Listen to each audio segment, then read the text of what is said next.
বাংলাদেশের সব মানুষের নাম বদলাতে পারে, বইয়ের পাতায় স্বাধীনতা সংগ্রাম বদলাতে পারে। বঙ্গোপসাগরের পানি সব যেতে পারে শুকিয়েও, গোটা রাজধানী কেড়ে নিতে পারে বুড়ি গঙ্গার ঢেউ।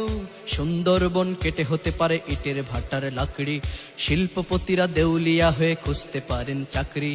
চোর গুন্ডারা পেয়ে যেতে পারে মন্ত্রীর মর্যাদা, আইনের ফাঁকে কালো টাকা সব হয়ে যেতে পারে সাদা। অনেকেই বলে এই দেশ নাকি হুজুগ জাতির দেশ, দফায় দফায় বদলায় এর রং ঢং পরিবেশ। তাই বলে ইসলাম এদেশে হুজুগে হবে না শেষ, হুজুগে হবে না শেষ। ইসলাম এদেশের পরতে পরতে জনপদে ঘরে ঘরে, ইসলাম এদেশের 90% মানুষের অন্তরে। ইসলাম নিয়ে কেউ ছিনিমিনি খেলে এমন সাধ্য নেই, আর কিছু থাক না থাক তবুও ইসলাম থাকবেই।